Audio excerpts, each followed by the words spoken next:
Why, hello ladies and gentlemen, my name's Stephen Ritchie. I'm still a sculptor from Ashford in Kent.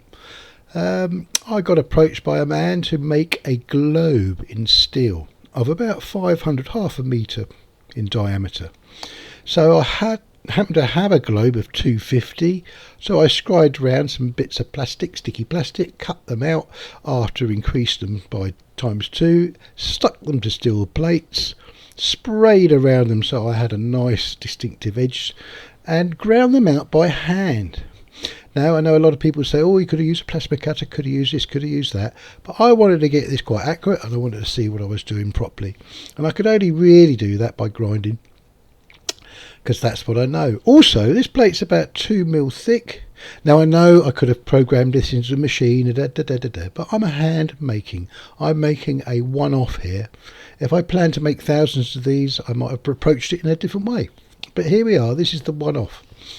And what a great and interesting process it was too. So once I've got my shapes, I made a wooden dolly and a big ball and pressed it into a place where I know I'd have a radius of sort of 250 to eventually put these pieces together and end up with a globe of 500.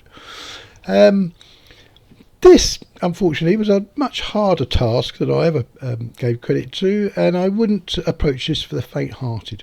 Cutting the shapes out, really interesting.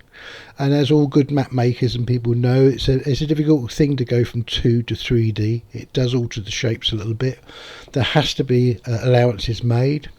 There's an awful lot of islands you've got to miss out on as well, which is a shame. There's lots of little dots out in the Pacific that, doing it this way, and you'll see in a minute exactly how I approach this, it wouldn't have been impossible, but it would have looked a bit daft. So, you know, I had to leave quite a lot out, really. Now, I enjoyed it because I'm really interested in geography. I'd like to have put a little bit of landscape in this, but you know, you can go over the top. I always go over the top. I'm very tempted to do this again. I kept all my patterns and my stuff. I've run out of 2mm steel, so if anyone wants to donate me any steel, I'll be very grateful to take it in. It doesn't need to be just an offcut's fine. Now, originally I put it on the same way everybody else seemed to have done it, which is to make a globe in flat bar, effectively, and then weld the earth's surfaces to the flat bar to get that shape. Now, I only used the framework to help me work on.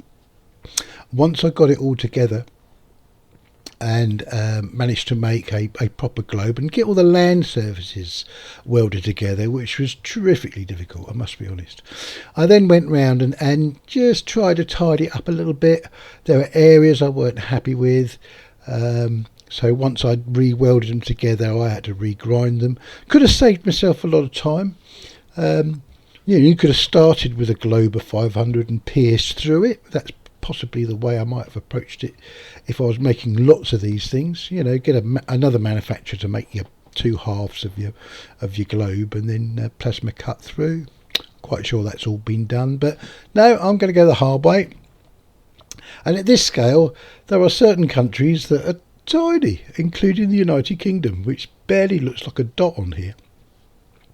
And I still really wasn't happy with this framework on a flat bar, so I went for a core. And this was the biggest dome I could get at the time. I think it's like a 300 diameter, something like that. Might be wrong, but yeah, something on those grounds. And then I put the land surfaces out on pins. I also obviously wanted this thing to revolve a little bit. And so I must confess, I already had this base plate for another job and been using it to display bits of work. I happen to have a couple of bearings kicking about because I'm always scraping through scrap bins and there's always bearings. I used to hang around with a couple of hairy ass bikers, which always helps. And I had to buy one thrust bearing from Kent Bearings, give them a shout out. So yeah, had to grease everything up as I reassembled. The idea is that the reason why I've got so many bearings on here is I thought that the customer might want a bit of a tilt, because, as you know, the planet revolves on an axis, which is tilted at an angle, and that's how most globes are displayed. No, he wasn't bothered about that. Quite happy with it upright. So the thrust bearing's really doing all the work. It's just sitting on there. Bit of an interference fit to hold everything together. Nothing more than that. Could have pinned it, but it is revolving on there. The planet revolves, the pin stays still effectively, and worked out very well. I mean, I wanted it to spin really freely. I want this is going to eventually go outside. Spent a lot of time when it came back from the galvanizers, because, as you know, it gets a bit drippy. You know, ideal for making gates and things. These shapes, they always retain little areas, or the end of a lot of Earth surfaces, particularly South America for some reason. Lots of blobs there, lots and lots of little sharp bits. I know very well that this is going to be handled a fair bit, and I don't want to slice open some person's pinky. Doesn't look so glorious when it's covered in blood for some reason. You know how things are. And yeah, it went together a treat, even better than I thought. I know that, you know, you can say that after 40 years of experience working in engineering, but we all doubt ourselves from time to time, and we're always still pleased if we get it right first time, especially when you're making something new. Never made anything like this before, but made lots of similar things, and it did go well. What went even better than that was the customer was absolutely blown away with it, and he'd been looking for globes for a long time, never saw anything like this. Suggests that I ought to make a lot more and charge a lot more. He's right about charging a bit more, to be honest. It did take me a long time, but we came to an arrangement, and this customer in fact tipped me in the end, which was absolutely fantastic. I mean, yeah, fantastic customer, fantastic job. Let's hope there's more about this. So look, if you like this type of thing, I only rattle on for about 8 minutes. Don't forget to hit subscribe and bell. Who wants the bells going off every 5 minutes? But hit subscribe, doesn't cost you anything. It just let you know where I am. And stick a like up, stick your thumb up on this one.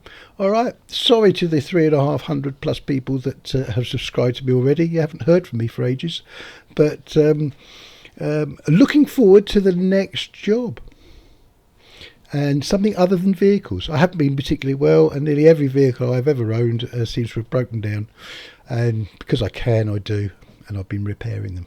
So have a lovely week, have a nice time everybody. Speak to you soon. Bye now.